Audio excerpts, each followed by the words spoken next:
എല്ലാവർക്കും belated Onam wishes. എല്ലാവരും നന്നായി ആഘോഷിച്ചെന്ന് വിചാരിക്കുന്നു. ഞാനിന്ന് അരിയുണ്ട ഉണ്ടാക്കാൻ കാണിച്ചു തരാം. അതിന് വേണ്ടിയിട്ടുള്ള ഒരു 4 ഇൻഗ്രീഡിയൻസ് ആയത്. ആദ്യം മട്ട അരി ഒരു 2 കപ്പ്, തേങ്ങ 1 കപ്പ്, 4 അണി വെല്ലം, പിന്നെ 10-15 ഏലക്കായ്. അതിൻ്റെ അകത്തുള്ള കുരുവാണ് വേണ്ടത്. മട്ട അരി നമുക്ക് വാഷ് ചെയ്തിട്ട് നല്ലോണം വെയിലത്തിട്ട് ഉണക്കി എടുത്തതാണ് ഞാനിത്. ഇതിന് നമുക്കൊരു നല്ല ചൂട് പാനിലേക്ക് ഇട്ട് വറുത്തെടുക്കണം. പാൻ ചൂടായതിന് ശേഷം മാത്രം ഇടുക. എന്നിട്ട് അടിക്ക് പിടിക്കാണ്ടും കരിയാണ്ടും ഇളക്കി കൊടുക്കുക.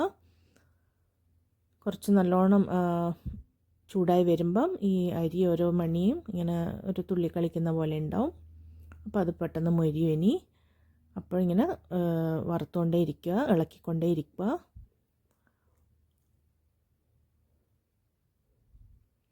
വറുത്ത് കഴിഞ്ഞാൽ നമുക്കത് തണിയാൻ വെക്കുക. എന്നിട്ട് മിക്സി പൊടിച്ചെടുക്കണം. ഇതിപ്പോൾ ഏലക്കായിൻ്റെ കുരു ഞാൻ പൊടിച്ചെടുത്തതാണ്. ഇത് 1 ടേബിൾ സ്പൂണോളം ഉണ്ട്. നമുക്ക് വെല്ലം ഒരു പാത്രത്തിലിട്ടിട്ട് അതിലേക്ക് ഒരു 1/2 കപ്പ് വെള്ളം, പിന്നെ ഒരു 2 ടേബിൾ സ്പൂൺ എക്സ്ട്രാ ഞാൻ പിന്നെ ഇട്ടിരുന്നു.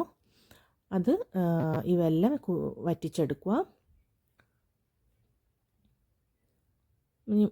തണിഞ്ഞ അരിനെ നമുക്ക് പൊടിച്ചെടുക്കാം. അതിൽ 3/4 ഭാഗവും ഫൈനായിട്ട് പൊടിയണം. പിന്നെ കുറച്ച് തരി വേണം. അതിൻ്റെ അകത്ത് 1 സ്കൂപ്പ് ഞാൻ എടുത്തിട്ട് മാറ്റി വെച്ചിട്ടുണ്ട്. അത് ലാസ്റ്റ് നമുക്ക് ഉണ്ടയിൽ കോട്ട് ചെയ്യാനുള്ളതാണ്. ഇനിയിപ്പം വെല്ലം ഇതാ ഈ പാകത്തിലായിട്ടുണ്ട്. ഫുൾ വറ്റി കുറുകി വന്നിട്ടുണ്ട്.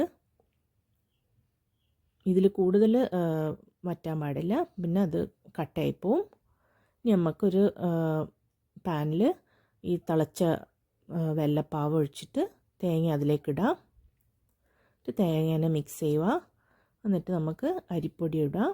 അപ്പോൾ ഈ സമയത്തെല്ലാം നമ്മൾ ഗ്യാസ് സിമ്മിൽ തന്നെ കിടക്കുന്നുണ്ട്. ഞാൻ ഇങ്ങനെ ചെയ്യുന്നത് യൂഷ്വലി ഈ ഉണ്ട കുറേ നാൾ ചീത്തയാവാണ്ടിരിക്കാൻ വേണ്ടിയിട്ടാണ്. അപ്പം ഈ അരിപ്പൊടിയെല്ലാം ആ പാവിൽ കുക്കാവും. നമുക്കതെല്ലാം ഈവണായിട്ട് മിക്സ് ചെയ്തെടുക്കാം. ഇനി നമുക്ക് ലാസ്റ്റ് ഏലക്കായ് പൊടി ഇടണം. അതും ഇട്ടിട്ട് എല്ലാ സ്ഥലത്തും നന്നായി മിക്സ് ചെയ്തിട്ട് ഗ്യാസ് ഈ സമയത്ത് നമ്മൾ ഓൺ ചെയ്തിട്ട് തന്നെ ഉള്ളത്. കണ്ടില്ലേ, ഈ ഒരു പാകത്തിന് ഉരുണ്ട് വരുന്ന പാകത്തിന് നമുക്ക് ഗ്യാസ് ഓഫ് ചെയ്യാം. എന്നിട്ട് കൈ കൊണ്ട് പിടിക്കാൻ പാകമാകുമ്പം അത് ഓരോന്നെടുത്തിട്ട് നമുക്ക് ഉരുട്ടി വെക്കാം. നല്ല ചൂടുണ്ടാവും. കൈ നല്ല ക്ലീൻ ആയിരിക്കണം, ഡ്രൈ ആയിരിക്കണം. ഇത് നമ്മൾ ഉരുട്ടി വെക്കുന്ന പ്ലേറ്റ്സും എല്ലാം നല്ല നീറ്റായിരിക്കണം. ഇതാ ഉരുട്ടി കഴിഞ്ഞു. ലാസ്റ്റ് നമുക്ക് മാറ്റി വെച്ച അരിപ്പൊടി അതിൻ്റെ മേലെ ഇട്ട് കൊടുക്കുക. അപ്പോൾ അത് അങ്ങോട്ടും ഇങ്ങോട്ടും ഒട്ടൂല. ഇതിപ്പോൾ നല്ല ഫേമായിട്ടുണ്ടാവും ഉണ്ട്. പണ്ട് നമ്മൾ ഇങ്ങനെ ഒരലിലൊക്കെ ഇട്ട് ഉണ്ടാക്കുന്ന ഉണ്ട പോലെ തന്നെ ടൈറ്റായിരിക്കും. അത് അകത്തിങ്ങനെയുള്ളത് കുറേ നാളും ലാസ്റ്റ് ചെയ്യും. ഫ്രിഡ്ജിൽ വെച്ച് കഴിഞ്ഞാൽ ഒരു ഏകദേശം 1-1.5 മാസത്തോളം നിൽക്കും.